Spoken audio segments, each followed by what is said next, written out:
justamente. No, por favor. Manuel, Gracias a ustedes por venir. Es un venir. gusto estar acá, es un lugar infrecuente. Nosotros, el programa se llama Bajo Recinto justamente porque lo hacemos bajo el recinto de la Cámara de Diputados, hoy lo hacemos acá.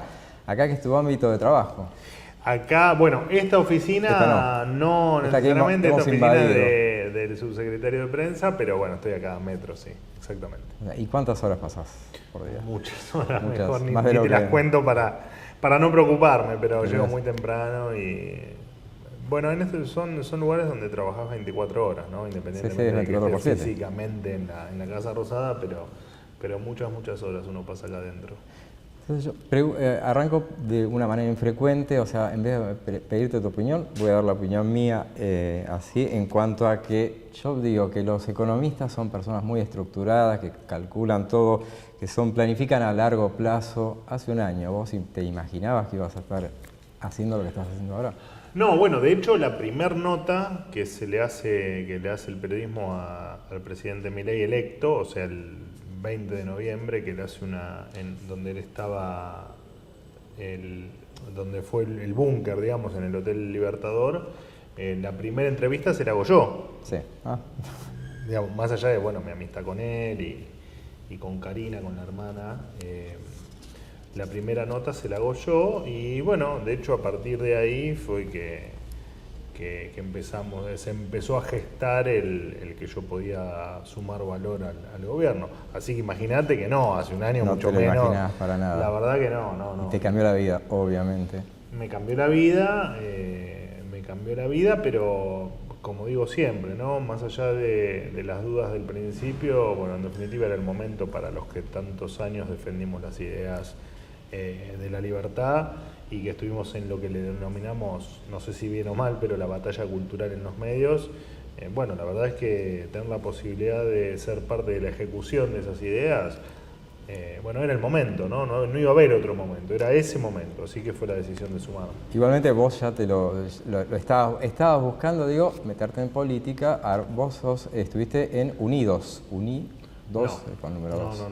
No, yo en realidad en un asado de algunos amigos economistas, me acuerdo que fue en Villeliza, en el Partido de La Plata, hace muchos años dijimos, bueno, las ideas de la libertad no tienen ningún refugio partidario, ¿no? Sí.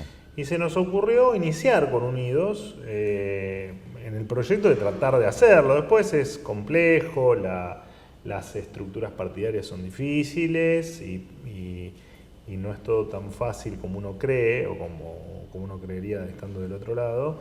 Y fue una gran idea que bueno, que yo después me alejé y el camino siguió y después se formó algún partido, pero le perdí el rastro porque yo después tampoco quería involucrarme nunca quise involucrarme en la política, no soy político. No seré nunca político, no me siento político ahora tampoco, pero sí en algún momento creí en ordenarlo desde lo partidario. Pero bueno, la verdad es que en mí duró poco, después el proyecto continuó, después creo que eso devino en Republicanos Unidos, pero la verdad es que ya no conmigo. Republicanos Unidos, te tengo que preguntar, de ahí viene Ricardo López Murphy. Cuando Javier Milei se enoja tanto con Ricardo López Murphy, ¿te hace algún ruido? ¿Qué sentís en eso? Yo como todos los cuestionamientos que hace el presidente a personas, a frases, a ideas, a lo que sea, siempre están fundamentadas y siempre tienen un porqué. Pero de todas maneras, bueno, después yo te digo, no estuve en ese armado, ni mucho menos, ya estaba muy alejado de lo que era, siempre estuve, excepto en ese inicio, muy alejado de lo que son las cuestiones partidarias, pero sí efectivamente, bueno, había gente de todas las líneas y de varios sectores, no eran necesariamente gente que defendían las ideas liberales más puras como podíamos ser nosotros. Vos naciste en La Plata. Yo nací en La Plata. Naciste en La Plata, pero no sos hincha ni del Lobo ni del Pincha, porque no, eso es una anomalía. Mi papá era de Estudiantes, de chico me llevó a la cancha de Estudiantes, sí. Pero después, bueno, mis abuelos maternos, que eran fanáticos de Boca y que tenían platea permanente en Boca, y además para nosotros ir a la cancha de Boca no había autopista cuando yo era chico, o sea, sí. Llegar desde La Plata a la cancha de Boca era toda un paseo, una travesía, era como venía a la ciudad, bueno, a la vieja capital federal, ¿no? Bueno, tardabas 2 horas y media en llegar. Sí. Entonces, bueno, me fui haciendo de Boca, pero la verdad que hoy no me interesa en lo más mínimo el fútbol. Está bien, sí. Los platenses son bastante raros. Yo viví un tiempo ahí le dicen micro al colectivo, le dicen Buenos Aires al centro. Pollajería a la pollería o al revés, no me acuerdo. Sí, tienen algunos modismos particulares. Sí. Pero bueno, de todas maneras, a los 24, creo que hasta los 24 años viví en La Plata. Mi familia sigue viviendo allá, digo, pero bueno, después ya perdí también contacto con el día a día de La Plata, ¿no? ¿Tu papá es contador? ¿Vos también sos? No. Mi mamá es contadora y bueno, mi papá siempre fue comerciante, mi papá falleció, fue comerciante, así que bueno, eso es un poco mi vida en La Plata, pero ya te digo, después a los 24 me vine a vivir a la ciudad de Buenos Aires. Y bueno, y acá estoy, soy más porteño que otra cosa a esta altura, ¿no? Sí. Y bueno, hiciste una carrera en los medios, estuviste en Infobae, estuviste en A24, estuviste en Radio Rivadavia. ¿Cuál es el medio que más te disfrutaste de estar? No, bueno, primero que mi llegada a los medios fue de casualidad, como últimamente ha pasado otros episodios en mi vida en los últimos 20 años. Yo, digamos, más allá del lugar, también estuve en La Nación Más, sí. Donde me echaron. ¿Ah, sí? Y estuve en 1000 lugares más en los medios, pero creo que el lugar que más disfruté fue la radio. El lugar que uno, cuando está fuera del medio, piensa que es el lugar menos interesante para hacer medios, ¿no? Uno tal vez piensa que el más interesante es la tele. La verdad es que entre escribir en el diario, la radio y la televisión, claramente, de hecho es lo único que extraño hoy del medio, o de mi vida anterior, es efectivamente hacer radio. Hacía los sábados de 13 a 15, yo te escuchaba, me acuerdo. Yo era columnista en La Semana en Radio Rivadavia. ¿Y tenías tu programa? Bueno, estaba también, hacía un programa con Fernando Niembro en Radio Colonia, sí. Y tenía mi programa que en definitiva los sábados era lo que más disfrutaba, lo que más me apasionaba y lo que la verdad lo hacía con mucho placer. ¿Volverías a hacerlo o pensás sí, claro. que eso es una etapa? No, la radio volvería. De hecho, en algún momento cuando todo esto termine, que nadie sabe cuándo será, si en 4, en 8 o en 16 años, pero sí, la radio me voy a morir con la radio porque es un medio maravilloso que disfrutaba mucho, tenía mucha conexión me gustaba mucho el contacto con el oyente. Y esa magia de que no sabes quién está del otro lado es sensacional, ¿no? Y aparte porque la radio te da una... Bueno, ahora estamos en televisión y estoy hablando de la radio, pero está bien. Pero la radio te da ese... No sé, sos más, por alguna razón sos más genuino. No sé si es porque no te tenés que vestir de determinada manera como en la tele, si no tenés el acartonamiento de tener que mirar a cámara y tener que cumplir con determinadas normas, que en radio es todo mucho más informal y más, si se quiere, falto de prolijidad, sí. pero la radio es fantástica. Pero ahora le han metido cámaras a la radio, dicho sea de paso, ¿viste? Bueno, yo en mi época me terminé con cámara también, pero sigue siendo radio. Sí, sigue siendo radio. Por supuesto que uno entiende que todos los medios de comunicación, todos, la tele, la radio, van a confluir en una especie de streaming general, ¿no? En algunos años creo que todo va hacia un mismo, a que todo sea lo mismo. Sí. Bueno, veremos. La radio tradicional es supongo que cuando nació la televisión dijeron muere la radio, sí, y nunca murió. Y supongo que ahora está pasando y tal vez nunca muera ni la radio ni la tele. Bueno, veremos, el tiempo dirá y los avances y lo que tenga ganas de el medio al que quiera que lo acompañe en su día a día, la gente también, ¿no? Hay que ver si el streaming es lo suficientemente cómodo como para que a las 12 del mediodía uno esté viendo un streaming. Bueno, veremos, pero espero que la radio no muera nunca porque, te repito, es un medio maravilloso y que a mí en lo personal me ha dado muchas alegrías. Me he cruzado a muchos personajes históricos de los medios, he trabajado con muchos de ellos y siempre me ha hecho muy feliz. Estuviste en Intratables también. ¿De ahí conoces Estuve en Intratables. a Javier Milei o ya lo conocías de antes? Yo a él por primera vez lo cruzo en un estudio de televisión en C5N. O sea, digamos, nuestra antítesis sí, cultural. Cultural, sí, nuestra es diametralmente Némesis. opuesto a lo que nosotros podemos, Claro.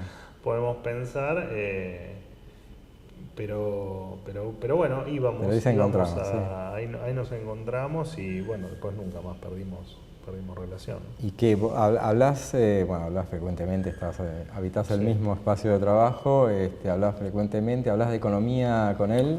Hablamos de todo, hablamos mucho de coyuntura, hablamos mucho de política, por supuesto que bueno, todas las semanas tenemos reunión de gabinete y nos vemos, incluso por mi función, que es básicamente representarlo, al menos en la vocería. Después tengo 150 millones de actividades más, pero en lo que es vocería indefectiblemente lo represento. Sí. Y no puedo no saber al detalle qué es lo que él está pensando, lo que él está desarrollando, en lo que él está, lo que él lo tiene ocupado. Así que sí, me veo, hablo y chateo bastante. ¿Y la idea de las conferencias diarias o periódicas es tuya?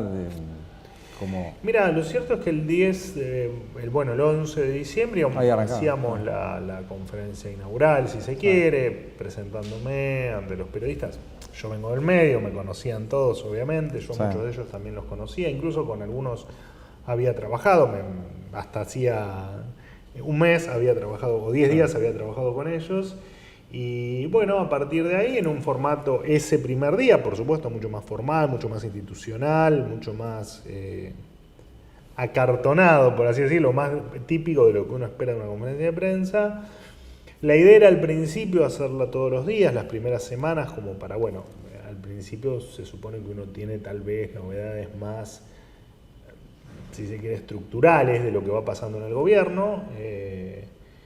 Y bueno, después lo que se dio fue que fui encontrando el formato de la conferencia, que además era atractivo para el que lo veía, porque habitualmente no es interesante escuchar a un funcionario hablar de lo que hace un gobierno. La verdad que a priori suena bastante aburrido, pero creo que le encontré, nos dimos cuenta entre todo el equipo que le había encontrado casi sin quererlo un formato mezclado entre anuncios o cuestiones que tenía para contar y preguntas, un ida y vuelta con los periodistas que se hizo entretenido, con algunos más que otros, por supuesto, y bueno, empezó a ser como la dinámica justa, ¿no? Ahora, después lo que termina pasando es que la propia agenda mía hace que no tenga la chance de respetar todos los días a la misma hora.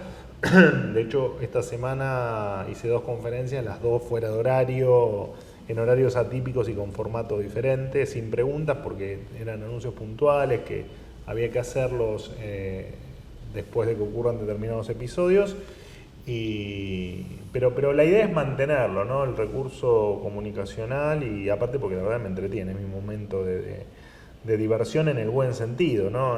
Es mi momento de relax, que es tal vez un poco volver a lo que hacía antes, ¿no? A mi vida anterior, en la fantasía de esos 20 minutos. Tu antecesora fue Gabriela Cerruti, también colega, y vos la usaste de referente como para, en tu caso, en todos casos, para hacer todo lo contrario, decís, no. A ver, yo de hecho a ella la conocí cuando vine precisamente a presentarme como su sucesor. Ahí hicieron el traspaso de mando de alguna manera. Sí, a mí me parecía que era correcto venir, saludarla, conocerla, que me muestre entre comillas, las instalaciones o por donde ella se movía dentro de Casa Rosada, cosa que hicimos, me atendió de manera muy agradable. Y bueno, no fue más que eso, no había mucho para copiar, no había mucho porque tenemos diferentes estilos comunicacionales. Por supuesto que ella, entiendo que ese fue un gobierno sin ningún tipo de credibilidad y con nada para mostrar, lo cual seguramente le hizo el trabajo, le distorsionó el trabajo, pero bueno, me parece que hemos superado lo que había como vocería, ¿no? Hablando de vocería, portavoz. Ustedes se referencia mucho en lo que fue el gobierno de Carlos Menem, y tenía un vocero todas las mañanas en un lugar atípico, en la puerta del edificio donde vivía, Carlos Corach, o sea, tomaste también esa referencia, eras muy chico en ese entonces. No, de Carlos Corach me acuerdo, de hecho lo conocí aquí en Casa Rosada, a lo que nosotros le llamamos la entrada de Esplanada, cuando inauguramos el busto de Carlos Menem el 14 de mayo pasado. Ahí lo conocí, vino, me felicitó, y la verdad que sentí mucho orgullo porque efectivamente uno lo recuerda. Él no era vocero, él en realidad era ministro del Interior, oficiaba de vocero. Claro. No, efectivamente era el vocero natural, pero no era el vocero oficial, no era el portavoz. Y el trabajo que hacía era espectacular porque marcaba agenda, bueno, por todo lo que tiene que tener un comunicador oficial de gobierno, ¿no? Que es en definitiva marcar agenda, plantear los temas y que esos temas después ustedes, los periodistas, los vayan procesando y tratando durante el resto del día. Y el trabajo que hacía, de hecho, creo que fue el mejor, creo que Carlos Corach fue el mejor vocero de la historia, sin lugar a dudas.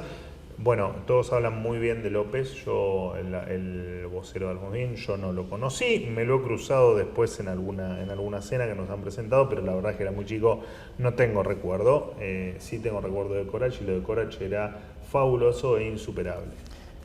Hablando de edades, entonces vos votaste, la primera vez que votaste fue en la Alianza, cuando ganó la Alianza. La primera vez que voté fue en el año 99, sí. Claro, que no te voy a decir a quién voté. No, lo pregunto así. ¿Y de 2001? Sí. No voté en blanco. No votaste en blanco, bueno, saquemos cuenta. Pero 2001, ¿qué recuerdo tenés de ese momento tan complicado? Mira, en 2001 tengo el recuerdo me acuerdo muy muy bien de que se sentía que no había, que se sentía mucho la recesión. Ya estabas acá en Capital, ¿no? No, estaba todavía en La Plata. Me acuerdo que se sentía la recesión, me acuerdo sentir que no había dinero en la calle, que la Argentina estaba frenada. Después, bueno, yo era anti de la Ruvista y era muy chico, entonces la visión que tenés es otra, es simplemente que todo pensás que bueno, que cuando en ese momento, cuando el presidente de aquel momento toma la decisión de renunciar, pensás que por supuesto eso daría vuelta a la página, algo un poco mejor. Después la historia demostró que no, que lo que vino fueron 20 o 20 y pico de años muy complejos para la Argentina, que de hecho hoy estamos sufriendo y pagando las consecuencias. Pero recuerdo la noche el día que él renuncia, que Fernando de la Rúa renuncia, y me parece que todos teníamos el sentimiento de un episodio muy triste, ¿no? De la historia argentina, y después muy rápido se sucedieron los 5 presidentes. Tengo el recuerdo del Congreso votando, aplaudiendo y tirando papelitos por el default. Y ahí empecé a entender, no sabía bien porque no tenía los conocimientos todavía como para tener una conclusión clara, pero entendía que si estábamos aplaudiendo, que estábamos estafando al mundo, algo ahí no estaba funcionando, algo ahí no evidentemente no iba a salir bien. Y bueno, y tengo algunos recuerdos, Rodríguez Sá anunciando que va a imprimir 10.000 millones de argentinos, que me acuerdo que era una moneda que nunca vio se iban a plantar 1 millón de árboles. Nunca vio la luz. Fue una época más allá de lo institucional que fue triste, muy bizarra, ¿no? Para los que, no sé, los que queremos o los que hubiésemos imaginado otro tipo de república, otro tipo de país, otro tipo de... Pero bueno, me parece que es parte de la historia de cada país y es parte de nuestra historia, lamentable, pero parte de nuestra historia, como otros episodios y bueno, y me parece que hay que dar vuelta a la página con respecto al pasado de Argentina y empezar a mirar hacia adelante. Antes de ir terminando, quiero preguntarte, por eso que contaste hace poquito que había sido a Gran Hermano. Eso fue lo que preguntarlo. En realidad no puedo ir sin eso.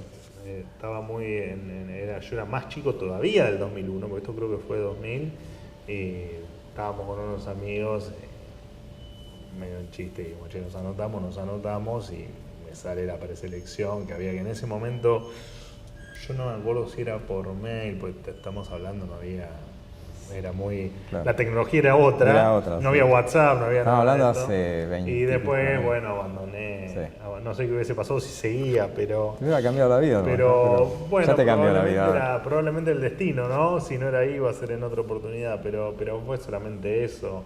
Pero bueno, los titulares es el vocero que estuvo a punto de ir a Gran Hermano, no, lejos estuvo de ocurrir eso. Algunos preguntan para terminar, a ver, quieras. ¿cómo quieren que te recuerden? Así, ¿cómo querés figurar en Wikipedia? Bueno, espero allá no lejos morirme hace un tiempo. por No, mucho en tiempo, Wikipedia así ya que, estás, así que y no te moriste. ¿Cómo así querés que te Claro, ¿qué querés que diga en tu lápida, viste? Por eso. No, a ver, mira, yo siempre traté de hacerlo mejor en lo que estaba haciendo. A veces efectivamente me salió y otras veces no me salió. Y lo último que hice antes de esta actividad fue estar en los medios. Y en los medios siempre tuve una carrera linealmente ascendente, digamos. O sea, siempre hice lo mejor y me fue bien. Y acá creo que ese era el momento de estar acá, y le ponemos todo el gabinete, empezando por supuesto por el presidente de la Nación, pero todo el gabinete completo y todos los que formamos parte del gobierno hacemos un sacrificio enorme y ponemos todo lo que está a nuestro alcance para salir de una Argentina decadente décadas de política o de políticos que han hecho todo mal, todo mal, nos han dejado, y bueno, estamos todos convencidos de que no solo estamos haciendo lo correcto, tenemos muy claro el norte, tenemos muy claro cómo llegar a ese norte, y cuando terminemos esto, porque en algún momento va a terminar, nos iremos, o si el presidente antes me lo pide, por supuesto, bueno, nos iremos cada uno a nuestras casas y seguramente estando satisfechos de lo que hicimos. Nosotros no somos políticos, o al menos no somos la política tradicional. Y eso tal vez es difícil de entender para el político tradicional, pero nosotros venimos acá a trabajar porque es lo que yo en ese momento no estaba, pero es lo que las urnas le pidieron al presidente. Estamos acá para trabajar, para dejarlo todo y para el día de mañana irnos a nuestras casas y sentirnos orgullosos de lo que hemos hecho. Y yo lo cuento siempre, ¿no? Yo hasta acá estaba haciendo todo para que mis hijos tengan la nacionalidad, para que tengan la ciudadanía italiana. Estaba haciendo todo, porque en 20 años, cuando crezcan, tengo hijos chiquitos, que efectivamente tengan la posibilidad de irse y de buscar un futuro afuera. Y a partir de ahora hago todos los días todo lo posible para que dentro de 20 años mis hijos se tengan que quedar, porque les encanta vivir acá, porque se den cuenta que tienen un futuro acá, y eso creo que es, a mí en lo personal, lo que más me moviliza para hacer todo esto, que tiene un montón de beneficios y un montón de contras. Te diría que no son más las contras que los beneficios, y de hacer una Argentina distinta, no solo para mis hijos, sino para todos. Creo que nos lo merecemos. Seguro. Gracias, Manuel. Por favor, a ustedes. Bueno, esta fue una nueva edición de Bajo Recinto, una edición especial. Nos volvemos a encontrar en cualquier momento.